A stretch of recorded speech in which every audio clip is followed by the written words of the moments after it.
መለኮታዊ ጉብኝት ለኢትዮጵያ ኢትዮጵያ እጆቿን ወደ እግዚአብሔር ትዘረጋለች።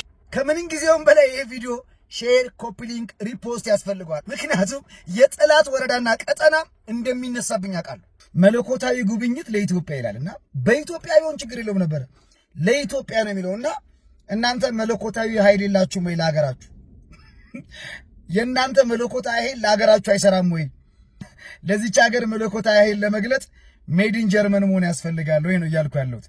ይሄ ሰውዬ እንግዲህ ሊመጣ ነው እየተባለ እየተነገረ ነው። 65 ዓመት የተዘራው የመናፍቃን አረም ይኸው እስከዛ ድረስ ኢየሱስ ክርስቶስን እያስካደ ይገኛል። ያ አባቱ የተከለው አረም ደግሞ ልጁ ዛሬ ሊኮተኩተው መጥቷል እየተባለ ነው። እንግዲህ እኔ የምለው ፈረንጆቹ እኮ ባሉበት ሀገር ቸርቻቸውን ዘግተው ባር አድርገውታል። ቡና ቤት ካደረጉት ከረሙ እኮ። ወንጌላቸውን ከድነው ምዕመኑ ጠቅላላ ግብረ ሰዶም ሆኗል፣ ሌዝቢያን ሆኗል። እንግዲህ ኢትዮጵያ ለ65 ዓመት እንኳን መለኮታዊ ጉብኝት ያላት ሀገር ቀርቶ የጦርነት አውድማ ነው የሆነችው። ወንድም ወንድሙን ሲገል፣ ጦርነት በጦርነት ሲሆን፣ እልቂት በእልቂት ሲሆን ነው ያየነው። እንግዲህ ሌላው ማለት ነው የሰውዬ ሲመጣ አደራችሁን መንቼም የመንፈስ ቅዱስ ሙላት ያለበት ሰው ነው። መድረኩን በትርጉም እንዳታጨናንቁት አደራ።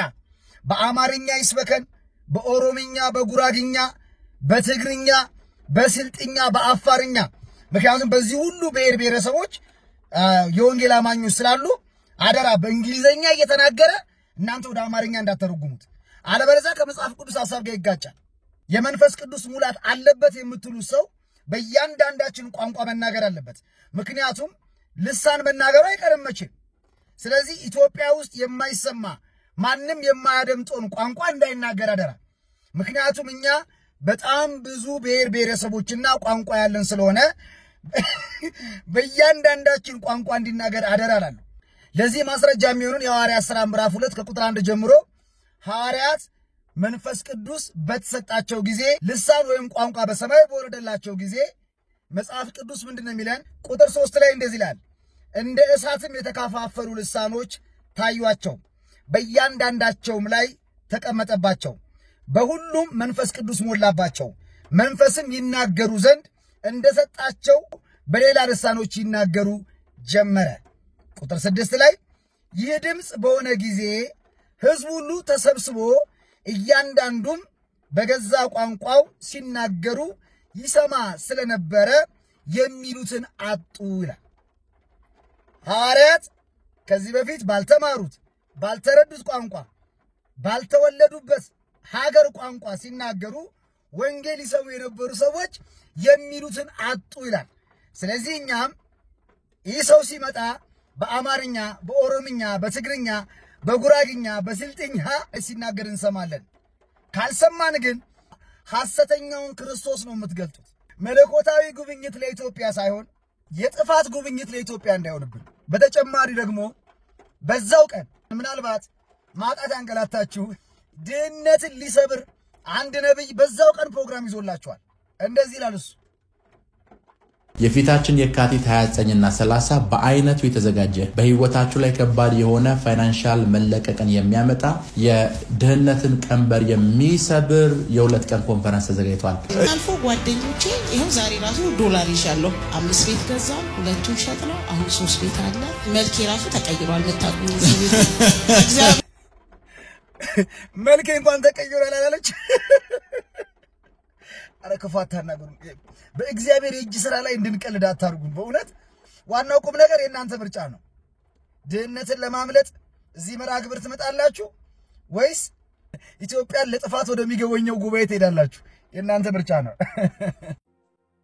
በረባሶ ጫማን የግራና የቀኙን እንኳን ለይተህ የማታውቅ ሰውዬ መጥተህ ስለ መጽሐፍ ቅዱስ ካነበበና ካጠና ከእግዚአብሔር ሕዝብ ጋር ከጴንጤ ጋር ይሄን ያህል መሳፈጥ ተገቢ አይደለም።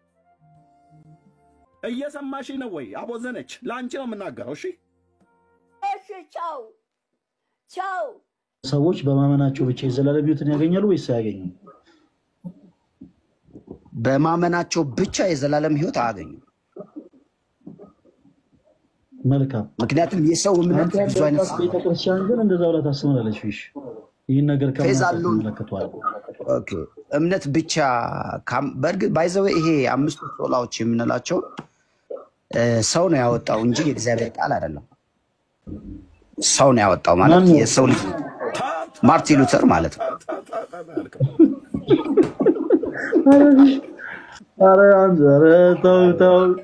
ተው አገልግሎት እንዳትከለከል እኔ የለውም። ላይቡን እኮ ቢዘጋው ይሻላል ብሮስኪ። በቃ ላይቡን ዝጋው። በቃ ጨረስን እኮ ሰውን የጀመረው እግዚአብሔር ሐሳብ አይደለም ብሏል። በቃ ላይቡን ጨርሰናል። ሰው ነው ያወጣው እንዴ? እኚህ 5 ሶላዎች እኮ ሰዎች ናቸው እኮ ያወጡት እንጂ እግዚአብሔር ቃል እኮ ያወጣው እኮ አይደለም። ሰዎች የጻፉት እኮ እንትን ነው ጽሁፎች ናቸው 5 ሶላዎች እንጂ 5 የእግዚአብሔር ትእዛዛት አይደለም። እነዚህ የወጡት ከመጽሐፍ ቅዱስ ነው። መጽሐፍ ቅዱስ ነው። አረቢ እግዚአብሔርን ጥሩ ሐሳብ ያነሳው በእውነት ነው። 5 ሶላ ሰው ነው ያወጣው።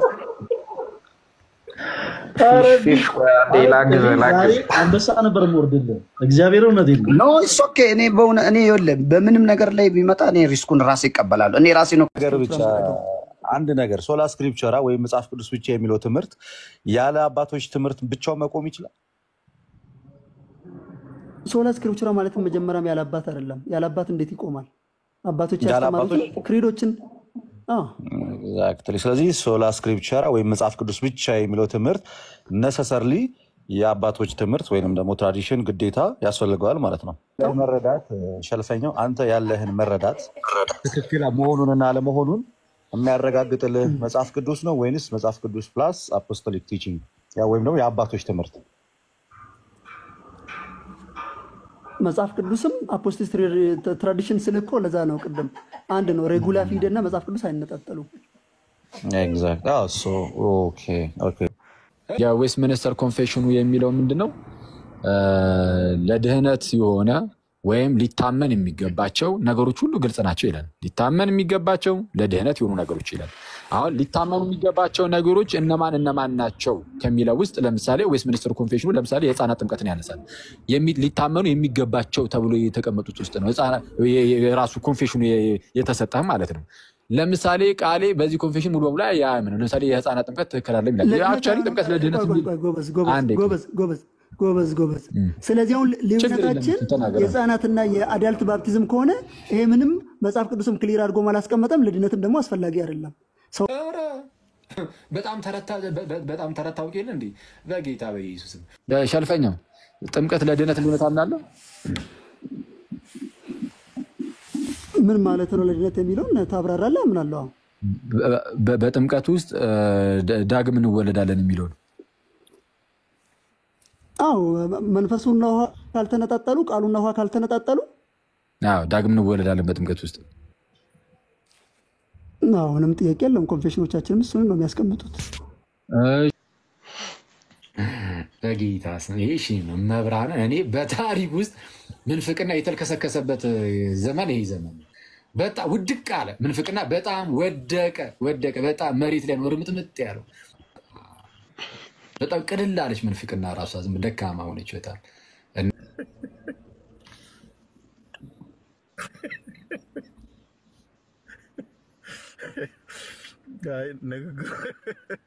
ንግግሮትም ጭምር ነው ያሳቀኝ። እሺ እንግዲህ ተቀበለናል። ጸሎቴ ቢሆን ለወረት ጎዶሎ ቢሆን የኔ እምነት ባረከኝ እኔን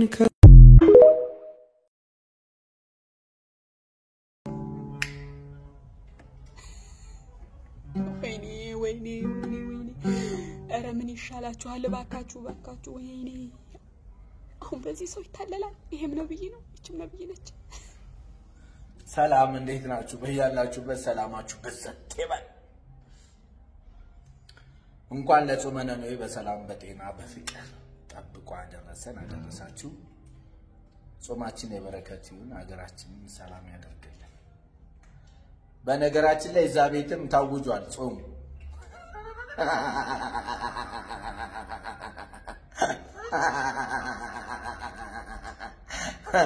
እኔ ግን ማን ችሎ ሊጾም ነው ያወጁት? ካውንስሉ ያወጀው ማን ችሎ ሊጾሙ ነው? ይሄን ጾም ፍራቻ መስሎኝ ከኦርቶዶክስ የወጡት 15 ቀን ሙሉ ጾም ታውጃላችሁ።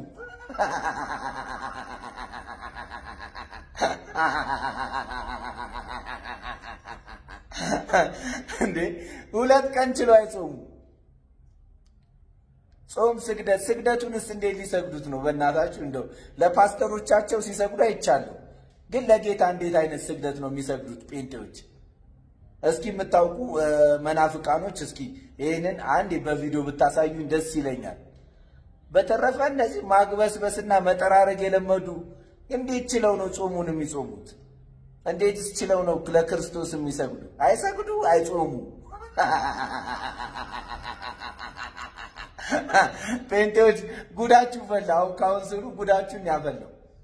15 ቀን እንዴት ችላችሁ ልጾሙ ነው?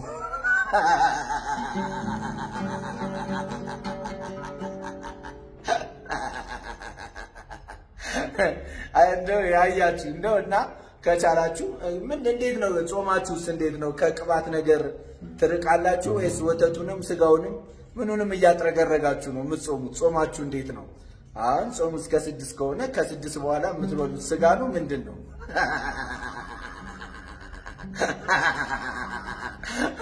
መናፍቃን ገብተህ ኮሜንት ላይ ይሄንን ሐሳብ ስጡበት።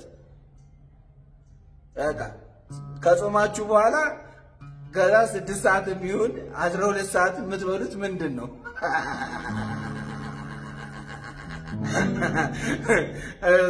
ይሄንን መልሱልኝ። ካልመለሳችሁ በየቤታችሁ ነው የምመጣለን።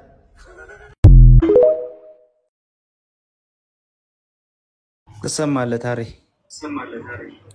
እንዴት ዋልክ? እግዚአብሔር ይመስገን። ደህና ነህ? አለን እግዚአብሔር ይመስገን። እኔ አንድ ጥያቄ ነበረኝ። እሺ ቅድም አንተም የሆነ ወጥቷል ለዛኛው ልጅ እየተናገርክ እስከ መጨረሻ የጸና ነው ምንድነው ምናምን ስትል ሰማሁ። በዛ ላይ ደግሞ ሰሞኑን በአማኞቹ ላይ የሚያስተምሩት አንዳንዶቹ በስራ እንድናለን ይላል። እኔ ደግሞ ስማርም አሁን እንደነገርኩ በዚህ ጊዜ ቸርች ብዙ አልከታተልም፣ ግን ብዙ ጊዜ በሶሻል ሚዲያ ምናምን እከታተላለሁ። ልታውቃቸው ትችላለህ። ብዙዎቹ አሁን በስራ እንድናለን ምናምን ይላሉ። ግን እንዴት ነው በስራ መዳን ይቻላል ወይስ በአማኞች እንትን ላይ ስራ የሚባል ነገር አለ? በጣም አሪፍ ጥያቄ። አዎ አለ። ባጭሩ ስራ የሚባል ነገር አለ። ስራ የሚባል ነገር አለ፣ ምንም በማያከራክር ሁኔታ ማለት ነው። ግን የእምነትና የስራን ግንኙነት ሰው እስካልተረዳ ድረስ ስራን ወደ ኑፋቄ ሊከተው ይችላል። ስለ ስራ ያለውን እምነት ወደ ኑፋቄ ሊያስገባው ይችላል። ኦኬ። ስለዚህ ሰው መጀመሪያ እንትን ማድረግ ያለበት ሶሪ አንዴ ቆይ።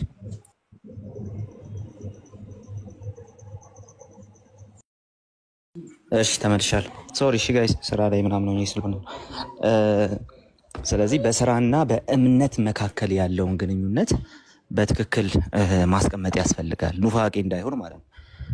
ስራን ብቻ የሆነ ቦታ ላይ ወስዶ እስከ ጥግ ማስቀመጥና ደግሞ በሌላኛው ሳይድ እምነትን ብቻ ወደ ሆነ ጥግ ማስቀመጥ ሁለቱም ኑፋቄ የሚሆኑበት እድል አለ፣ የስህተት ትምህርት የሚሆኑበት እድል አላቸው። ስለዚህ ይሄንን በደንብ ማየት ያስፈልጋል። ታዲያ እየሰማኸኝ ነው አይደል? እየሰማሁ ነው ቃል። ሶሪ ተሳስቼ የሚዩት አደረኩ። እሺ እየሰማሁ ነው። ይሰማል። በጣም ጥሩ። በደንብ እንድሰማኝ ስለፈለግኩኝ ነው።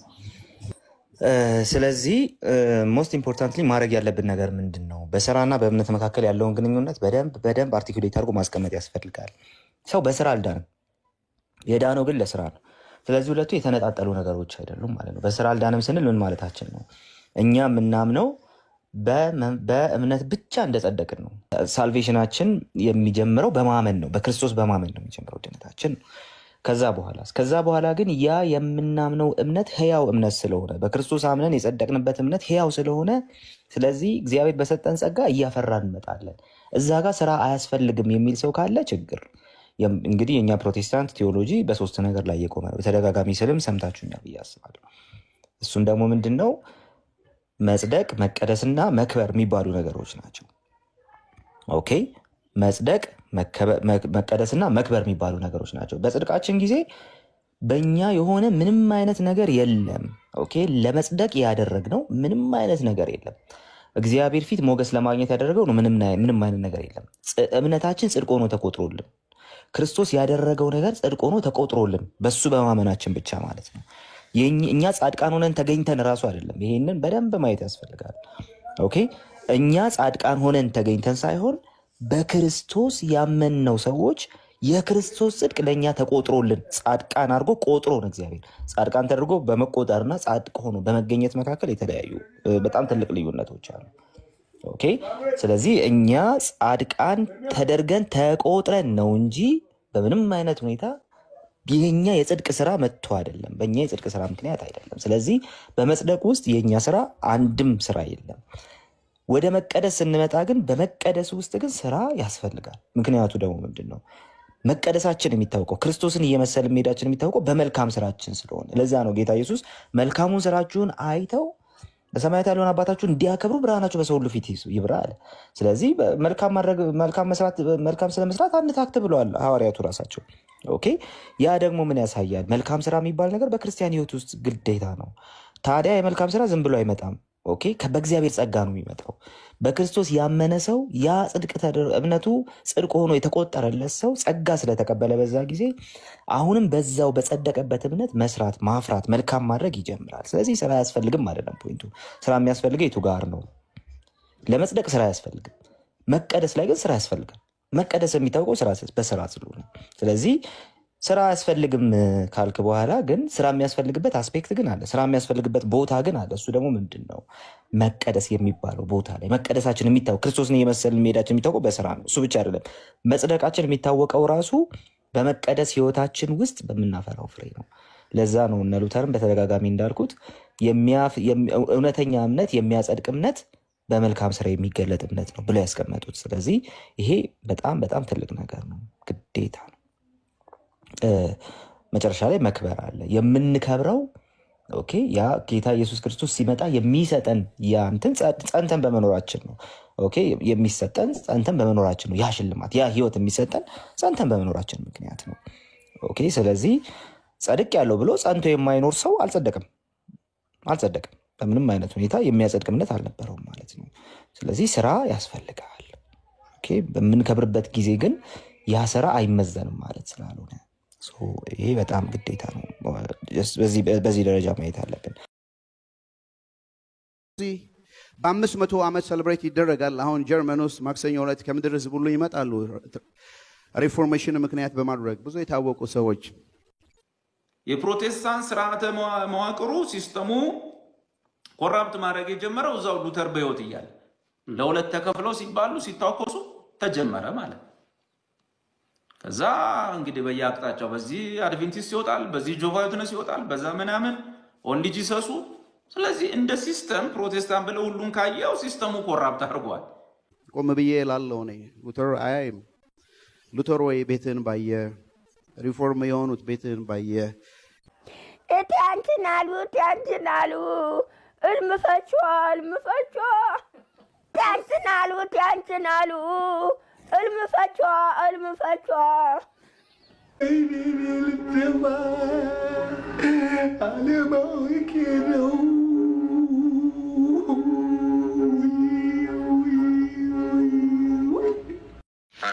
በቃ መተኛት ነው የሚቀረን። ቀሲ ለጸሎት እንዘጋጅ። በስመ አብ ወወልድ ወመንፈስ ቅዱስ አሐዱ አምላክ።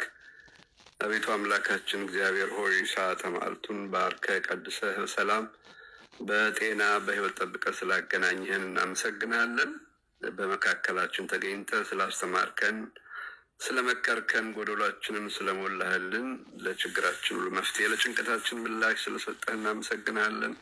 አምኖ ከመካድ ጀምሮ ከመተው በመንፈስ ጀምሮ በስጋ ከመጨረስ ተሰብስቦ ከመበተን ገብቶ ከመውጣት እንድትሰውረን ፈቃድ ይሁንልን። ለሀገራችን ሰላም፣ ለህዝባችን ፍቅር፣ አንድነትን አድልልን። ቤተክርስቲያናችንን ከነሙሉ ክብሯ ጠብቅልን። የሁላችንን መጨረሻ አሳምርልን። ጾመ መድኃኒት ጾመ ስሬት አድርግልን። ከአባታችን ከተክለ ሃይማኖት በረከት ረድኤት ቃል ኪዳን ተሳታፊ አድርገን አምላካችን እግዚአብሔር ከስብራታችን እንድንጠገን ከቁስላችን እንድንፈወስ ከወደቅንበት እንድንነሳ ሌሊቱንም ባርከ ቀድሰ ከብርሃን እንድታገናኘን መሐሪ ቀርባይ ስምህን እንጠራለን። አባታችን ሆይ በሰማያት የምትኖር ስምህ ይቀደስ፣ መንግስት ትምጣ፣ ፈቃድህ በሰማያት እንደሆነች እንዲሁም በምድር ትሁን። የዕለት እንጀራችንን ስጠን ዛሬ፣ በደላችንን ሁሉ ይቅር በለን እኛም የበደሉንን ይቅር እንደምንል፣ አቤቱ ወደ ፈተናም አታግባን ከክፉ ሁሉ አድነን እንጂ መንግስት ያንተ ናትና ኃይል፣ ክብር፣ ምስጋና ለዘለዓለሙ አሜን። እመቤታችን ቅድስት ድንግል ማርያም ሆይ በመልአኩ በቅዱስ ገብርኤል ሰላምታ ሰላም እንልሻለን። በሐሳብሽ ድንግል ነሽ፣ በሥጋሽም ድንግል ነሽ። አሸናፊው እግዚአብሔር እናት ሆይ ሰላምታ ላንቺ ይገባሻል። ከሴቶች ሁሉ ተለይተሽ አንቺ የተባረክሽ ነሽ፣ የማኅፀንሽ ፍሬ የተባረከ ነው። ጸጋን የተሞላሽ ሆይ ደስ ይበልሽ፣ ልዑል እግዚአብሔር ከአንቺ ጋር ነውና ከተወደደው ልጅሽ ከጌታችን ከመድኃኒታችን ከኢየሱስ ክርስቶስ ዘንድ ይቅርታንና ምሕረትን ለምኝልን ኃጢአታችንን ይቅር እንዲለን ለዘለዓለሙ አሜን። ኦ እግዚእ ኢየሱስ ክርስቶስ ስረየ ኃጢአቴ ወኃጢአተ ኩሉ ሕዝብከ ማይሰራ ኃጢአት እግዚአብሔር ይፍታ። እግዚአብሔር ይባርካችሁ። መልካም ሌሊት ይሁንላችሁ። ግን ልባችን በጣም እሱ ላይ መስራት አለብን። ልባቸው ንጹህ የሆነ እነርሱ ብፁዓን ናቸው እግዚአብሔርን ያያሉና። ስለዚህ ሰው እግዚአብሔርን የሚያየው በአይነ ልቦናው ነው፣ በልቦናው አይን ነው። የልቦናው አይን የሚበራው ደግሞ የልቦናው አይን እግዚአብሔርን የሚያየው ደግሞ ልቡ ቆሻሻ ከሆነ አያሳየው። ልቡ ንጹህ ሲሆን ግን እግዚአብሔርን ያያል። ልቡ ንጹህ የሆነለት ብፁዕ ነው፣ እርሱ እግዚአብሔርን ያያልና። ግን ልባችን ቆሻሻውን የፈለከውን ልብስ ብትደራረብና የፈለከውን ነጠላ የፈለከውን እግዚአብሔርን አናየው። ስለዚህ ሲምፕል ሆኖ ቀላል ሆኖ ከወንድሞቹ ጋር ከእህቶቹ ጋር የሚጫወት ምናምን የሚቀር ተባለኩ። ግን ልቡ ላይ ግን የነገሰው ክርስቶስ ከሆነ እሰየው። እና እንደዛ መሆን አለብን። አሁን ነን እያልኩኝ እኮ አይደለም፣ እንደዛ አይደለም። ግን እሱ ግን ፍላጎቱ ግን አለኝ። እናንተ የላችሁም ጋይስ፣ ፍላጎቱ የላችሁም። ክርስቶስ በልባችሁ ውስጥ እንዲነግስ እንግዲህ እንደዛ አስባለሁ። እኔ እንግዲህ እንደዚህ አይነት እንትን ያለኝ ፍላጎት ነው ያለኝ እና ተመሳሳይ ፍላጎት ነው ያለን እዚህ ጋር ተሰባሰብን። ስለዚህ እንደዛ ከሆነ በቃ በልባችን ክርስቶስን እንድንይዘው እርሱን እንድንናፍቀው ጋይስ፣ ተስፋችን እርሱ ብቻ ነው። Yeah.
ዛሬን አየው አይኔ ትናንትን አለፊያ ዛሬን አየው ባይኔ ለነገም ታማኝ ነው ቸር አምላክነት ደግ አባትነት ቸል እንደማትለይ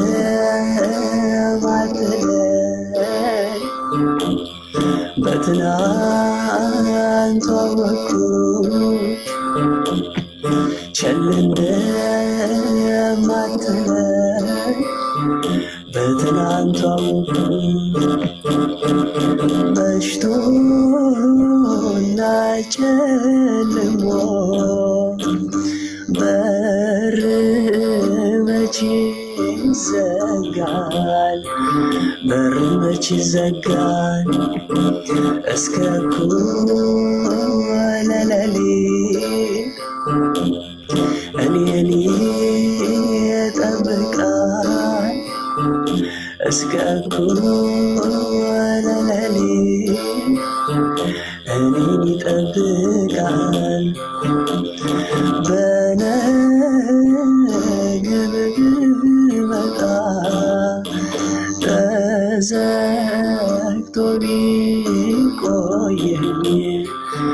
ተዘግቶ ቢቆየኝ በፍርሃት ሳንኳኳ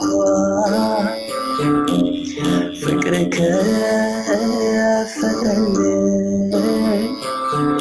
በፍርሃት ሳንኳኳ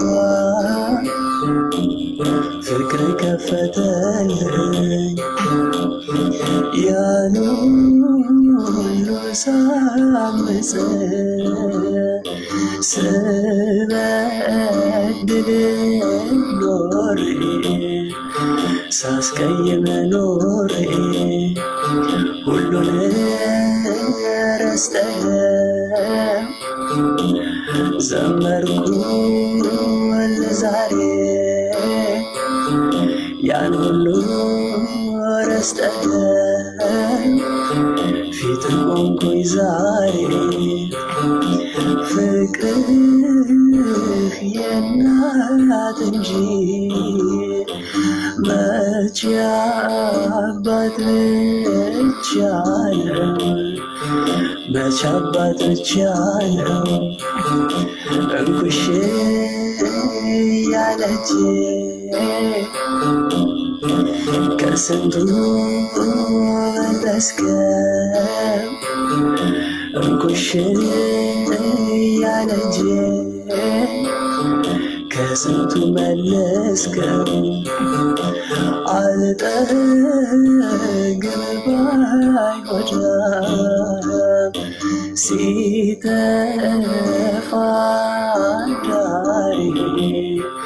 ሲተፋ ዳሪ የሆነ ጸባይ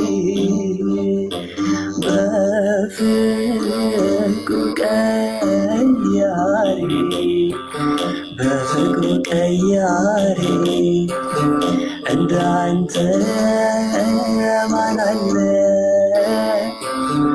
ከኔ ጋር ኗሪ እንዳንተ በፍቅሩ ቀያሪ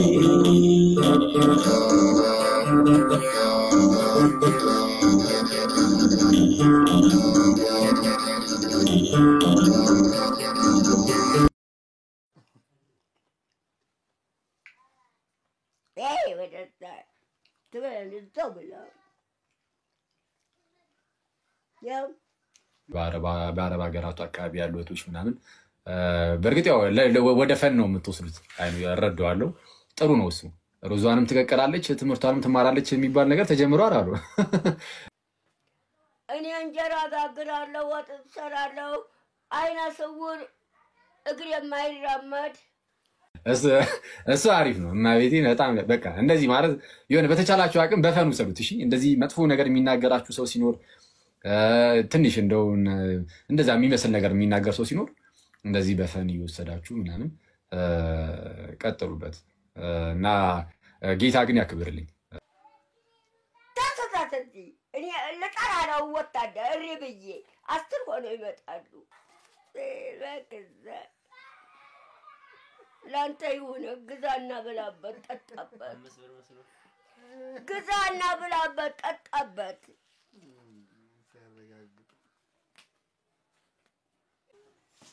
መቶ ብሩ ወጣልከው አንተ ነጣቂ ይዘዝልህ ልበል ወሰደው እንጂ ቁጭ አለ።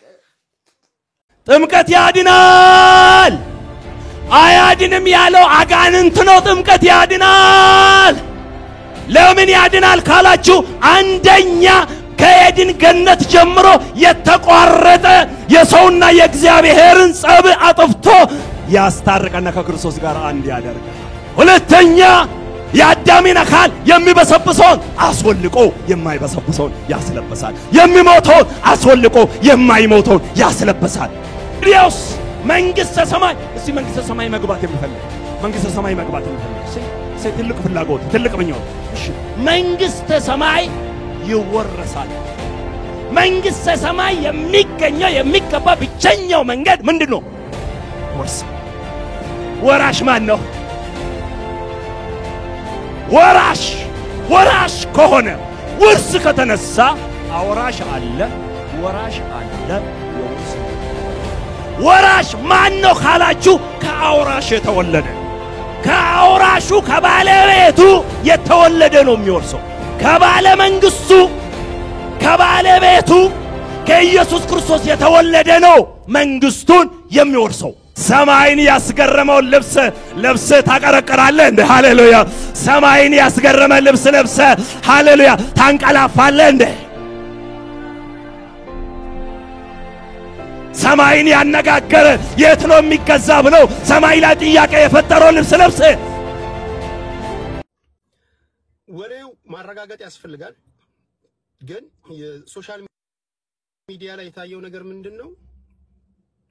ታምራት ቶላ እንደምታውቀው ፓሪስ ኦሎምፒክ ላይ የሲሳይ ለማን አለመገኘት ተከትሎ ማራቶን አሸንፏል አይደል? የወርቅ ሜዳሊያ እንዳመጣ አንተ ነህ መንገድ ይሁንከኝ አንተ ዝቅ ባትል አንተ አሞኛል ብለህ ደብዳቤ ጽፈህ ከውድድሩ ባትወጣ ኖሮ እኔ ያየኝም የለም። አትሌቲክስ ፌዴሬሽን እንደምታውቀው ነው አልተመረጥኩም፣ በተጠባባቂነት ነው የሄድኩት ባንተ ነው ብሎ ያገኘውን ሜዳሊያ አንገቱ ላይ ያደረገለት ለዩጩፋ ኖ ታምራት ቶላ የተሰጠውን ያሸነፈውን ፓሪስ ኦሎምፒክ ላይ ያሸነፈውን በማራቶን ወርቁን ለጓደኛው ለታምራት ለሲሳይ ለማሰጠው ኦኬ ለጓደኛው ሲሳይ ጥፍ ብሎ ሄዶ ዩጩፋ ይሄን ነገር ለእግዚአብሔር አድርስልኝ ብሎ ዩጩፋ አንገት ላይ ማለት አረ ቴዲ በእናትህ እግዚአብሔር እንዴ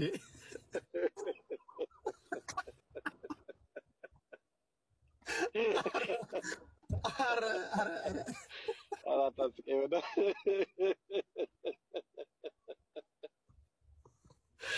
Oh my God. እግዚአብሔር Oh my God. እና ይጩፋ ወደ ፕሬዝዳንትነት መምጣቱ አይቀርም መልኛ በዛ አይደል? እዩ ደግሞ በቃ ኮራ ብሎ በቃ ልክ ለፍቶ እንዳገኘ ነገር ዝቅ ብሎ አንገቱን ዝቅ አድርጎ ታሜ ነው የሰጠው ሲሳይ ታሜ አንድ ጊዜ አይደለም ለዘላለም ማሸነፍ ይሆንልን። በጣም አመሰግናለሁ። ተባረክልኝ። ይሄ ደግሞ ለንደን ላይ ያሸነፍኩትን ለንደን ላይ ነው። ለንደን ማራቶን 2021 ላይ ነው። ፎር ዘ ፈርስት ሌቭል ይላል። እንግዲህ ለአንደኛ የሚሰጥ ነው። አንተም ደግሞ አንደኛ ለሆነ ለኢየሱስ ስለሚሰጠው ለአንተ እሰጣለሁ።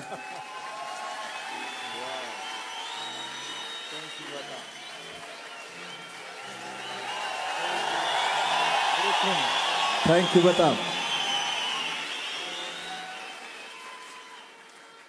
እንግዲህ ይሄኛው ደግሞ ሉባኒያ ላይ ያሸነፍኩትን አሁን ያልኩት ዝናብ ውስጥ የሮጥኩት ዝናብ የነበረው ዝናብ አቁሞ እንዲያሸንፍ ያደረገ ኢየሱስ ዋንጫው ነው። ለዘላለም ተባ ጌታችን ካስተማረባቸው ምሳሌዎች ውስጥ ዘ ጎልደን ፓራብልስ ወይም ወርቃማዎቹ ምሳሌዎች ተብሎ የሚጠሩ 3 ምሳሌዎች አሉ። እነዚህ ምሳሌዎች በሉቃስ ወንጌል ምዕራፍ 15 ላይ ከቁጥር 1 ጀምሮ ስናነብ እናገኛቸዋለን። ሙሉ ምዕራፉን ማለት ነው። በጣም ታዋቂ ምሳሌዎች ስለሆኑ ሙሉ ታሪኩን አልነግራችሁም። እናንተ ገብታችሁ መጽሐፋችሁን ታነባላችሁ። እኔ ላስተላልፍ የፈለኩትን መልእክት አስተላልፋለሁ። አባቶቻችን እነዚህ ምሳሌዎች ሲተረጉሙ የእያንዳንዳችን ህይወት በእነዚህ ምሳሌዎች ውስጥ የተነካ ስለሆነ ነው ጎልደን ፓራብልስ ብለው የጠሯቸው። በዚህ ምሳሌ ያልተነካ ሰው ስለሌለ ማለት ነው። የመጀመሪያው ምሳሌ የጠፋው ልጅ ታሪክ ነው። ሁለተኛው ምሳሌ የጠፋው በግ ታሪክ ነው። ሶስተኛው ምሳሌ ደግሞ የጠፋው ድሪም ታሪክ ነው። ሁለት ልጆች የነበሩት አባት አንደኛው ልጁ ታናሽ ልጁ አልፈልግም በቃኝ ብሎ ከአባቱ ቤት ሲወጣ የሚያሳይ ታሪክ አለ። መጨረሻ ላይ ይመለሳል። 100 በጎች የነበሩት እረኛም ከ100ዎቹ በጎች አንዷ በግ ጠፍታበት እሷን ለማግኘት በጣም ሲደክም በምድረ በዳው ሲባክን ይታያል። ከዛን ያገኛታል። ደስ ብሎት በትከሻው ሲሸከመው ያሳያል ታሪክ። ሶስተኛው ምሳሌ ደግሞ 10 ድሪም ጌጥ ነው። ድሪም ማለት ሳንቲም የሚለው አሉ። 10 ድሪም የነበራት አንዲት ሴት ነበረች። ከ10 አንዱ ጠፋባት። ቤቷን እቃውን አውጥታ መብራቷን አብርታ ጠርጋ ስታገኘውና ደስ ስትሰኝ ጎረቤቶቿን ስትጋብዝ ያሳያል ምሳሌ። እነዚህ ምሳሌዎች ለኛ ህይወት በቀጥታ የተነገሩ ምሳሌዎች ናቸው ይላሉ አባቶቻችን። የጠፋው ልጅ ማለት አስበንበት አቅደንበት ፈልገን ከእግዚአብሔር ቤት የጠፋን ሰዎችን ይመለከታል። እኔ በቃኝ፣ ጾሙ ሰለቸኝ፣ ጸሎቱ ሰለቸኝ፣ ጭቅጭቃቸው ሰለቸኝ፣ የካህናቱ የመምህራኑ በቃ ንግግራቸው አስጠላኝ፣ ከዚህ በኋላ ወደ እግዚአብሔር ቤት መሄድ አልፈልግም ብለን አንዳንዶቻችን እምነት ቀይረን ሊሆን ይችላል። ሌሎቻችን ደግሞ እምነት እንኳን ባንቀይር ከእግዚአብሔር ቤት የወጣን ሰዎች አለን። ማንመጣ፣ ማንጸልይ፣ ማንጾም፣ ማናስቀድስ፣ ማንቆርብ የመሳሰለው ነገር ማናደርግ ማለት ነው። ስለዚህ ይሄ የጠፋው ልጅ አውቀንና አቅለን ከእግዚአብሔር ቤት የጠፋን ሰዎችን ይመለከታል። አስበንበት በቃኝ ብለን ከእግዚአብሔር ቤት የወጣን ሰዎች ምሳሌ ነው። ሁለተኛው ደግሞ የበግ ምሳሌ ነው። የጠፋው በግ ሲጠፋ ቆይ እስቲ እረኛዬ ላድክም፣ እረኛ ይፈልገኝ ምናምን ብሎ አስቦበት አይደለም የጠፋው። ያው ከፊት ለፊቱ ያለችውን ሳር እያየ ከፊቱ ያለውን ውሃ እያየ ያቺን ለመጋጥ ያቺን ለመጠጣት እቺን ቅጠል እቺን ሳር ሲል ሳይታወቀው ይጠፋል። ልክ እንደዚህ በግ ከእግዚአብሔር ቤት የመጥፋት ሐሳብ የለንም። በጭንቅላታችን የእግዚአብሔር ቤት ውስጥ ነው ያለነው። ግን ስራ ቢዚ አድርጎን፣ ትምህርት ቢዚ አድርጎን፣ ቤተሰብ ማስተዳደር ከብዶን ቆይችን ላስተካክልና ቆይችን ላሟላና እያልን ሳይታወቀን ነው እግዚአብሔር ቤት እያለን እየመሰለን የጠፋን ሰዎች ደግሞ አለ። ሳይታወቀን የጠፋን ሰዎች ማለት ነው እንዳለን እያሰብን። እነዚህ ደግሞ በበግ ይመሰላሉ። የጠፋው ድሪም ደግሞ በጣም አስከፊው ነው። ድሪሙ የተገኘው ቤት ውስጥ ነው። ሴትዮዋ እቃዋን አወጣች፣ ቤቷን መጥረግ ሲጀምር መብራት አብርታ ድሪሙን አገኘችው ይላል። ድሪሙ ቤት ውስጥ ቢገኝም ግን ለድሪም ወይም ለጌጥ ወይም ለሳንቲም በሚገባ የክብር ቦታ ላይ ሳይሆን ቆሻሻ ውስጥ ወድቆ ነው የተገኘው። የእግዚአብሔር ቤት ውስጥ ያለን ሰዎች ያልወጣን ነጠላችን ያለ ማተባችን ያለ አገልግሎታችን ያለ ስማችን ያለ ምን ዘምር ምን ሰበክ ምን እናገለግል ምን ደክም በጣም ብዙ ሰዎች አሉ። ግን ደግሞ በክርስቶስ ደም ለተገዛ በክርስቶስ ደም ለተዋጀ ለክርስቲያን በሚገባ የክብር ቦታ ላይ ሳይሆን ወድቀን የኃጢአት ቆሻሻ ውስጥ የምንገኝ ሰዎች ማለት ነው። የጠፋው በግ ፈላጊ ያለው ይሄ በግ ጠፍቷል የት ነው ያለው ብሎ የሚፈልገው ሰው ያገኛል። የጠፋው ልጅ ጠፍቷል ብሎ የሚፈልገው ሰው ያገኛል። ድሪም ስንሆን ግን ፈላጊ ማግኘት እድላችን በጣም ጠባብ። ምክንያቱም ወንድሞቻችን እህቶቻችን ነጠላ ለብሰን ስንመጣ ነው የሚያዩን፣ ስናገለግል ነው የሚያዩን። እስቲ ልጅ ለመልሶ ብሎ ስለኛ የሚያስብ ሰው የለም። ምክንያቱም መላሾቹ እኛ ነን። የጠፋውን እንመልስ ምናምን የራቁትን እናቅርብ ምናምን ብለን የምንሰራው እኛ ነን። ግን ደግሞ ግብዝነት ነው። እኛ ራሳችን ጠፍተን የጠፋውን ለመመለስ የምንሞክረው። ለዛም ነው የማይሳካልን ማለት ነው። እኛ አልቆረብንም፣ እኛ ንስሐ አልገባንም፣ እኛ የጾም የጸሎት ህይወት የለንም። ግን የጠፉትን የራቁትን ለማቅረብ ደግሞ በየሰንበት ትምህርት ቤቱ በየማህበረቱ እንደክማለን እንዳክራለን። በጣም ያሳዝናል። ከሁሉም የከፋው ድሪሙ ነው ብዬ አስባለሁ። ፈላጊ ስለሌለን ማለት ነው። ወደኛ ህይወት ስናመጣው ስለምናገለግል አውደ ምሕረቱ ላይ ስለምንቆም ፈላጊ ስለሌለን እንደዛም ሆኖ ደግሞ የምንጠፋ ሰዎች አለ ማለት ነው። በጣም ከባሰብን ግን የጠፋውን ልጅ ወንድም ደግሞ ምን ሰዎች አሉ። በዚህ ምሳሌ የጠፋው ልጅ ወንድሙ ከጠፋበት አባቱን አፍቆት ሲመለስ በቃ ተስፋ ቆርጦ አዝኖ ከነበረበት አባቴ ያወጣኛል ብሎ ሲመለስና አባቱ ደስ ብሎ ሲቀበለው ወንድምየው ከፋው። ለምን በቃ እሱ እኮ ሀብትን አባክኖ የመጣው ልትቀበለው አይገባም ልትደግስለት አይገባም ብሎ ተቃወመ ይላልና በወንድሞቻችን በቶቻችን ላይ እሾህ ሆነን ደግሞ እግዚአብሔር ቤት ውስጥ ያባታችን ቤት ውስጥ ሆነን ጠፍተው ደክመው ባክነው ተስፋ አድርገው ወደ አባታቸው የተመለሱ ወንድሞች እህቶች ላይ እሾህ የምንሆን ሰዎች ደግሞ አለ። እግዚአብሔር አምላክ እንደዛ ከመሆን ይሰውራል። ስለዚህ በእነዚህ ወርቃማ ምሳሌዎች የተማረው ነገር ምንድነው? በአካል መገኘት ብቻውን በቂ አይደለም። በአካል ተገኝተን የጠፋልን ልንሆን እንችላለን። ሌሎቻችን ደግሞ ጭራሽ ወስነን ቆርጠን የጠፋልን ልንሆን እንችላለን። ሳይታወቀንም የጠፋልን ልንሆን እንችላለን። የሁሉም ምሳሌዎች ማጠቃለያ ግን የጠፉት ሁሉ ተገኝተዋል፣ ተመልሰዋል። ሲመለሱም ደግሞ እረኛው ለምን ጠፋ ለምን አደከምከኝ ብሎ በጉን አልደበደበው፣ አቅፎት ደስ ብሎት በትከሻው ተሸክሞ ይላል። ደክሞታል እኮ ሲባክን ብሎ እሱም እኮ ግን ደክሞት ነበር። አባትየውም ሀብቴን አባክናል ብሎ አልከለከለውም። ልጁን ደስ ብሎት አቅፎት ነው ሳሙ የተቀበለውና ብንጠፋም ስንመለስ ስንገኝ እግዚአብሔር አምላክ በደስታ በፍቅር ነው የሚቀበለን። ምንም አይነት ሩቅ ቦታ ላይ ምንም አይነት በደል ውስጥ እንደሆናችሁ ቢሰማችሁ እንኳን እግዚአብሔር አምላክ ሁሉ ጊዜ ደስ ብሎት ስለሚቀበለው ደስ እያላችሁ ወደ አባታችሁ ቤት ተመለሱ የሚል መልእክት ለማስተላለፍ ነው። እግዚአብሔር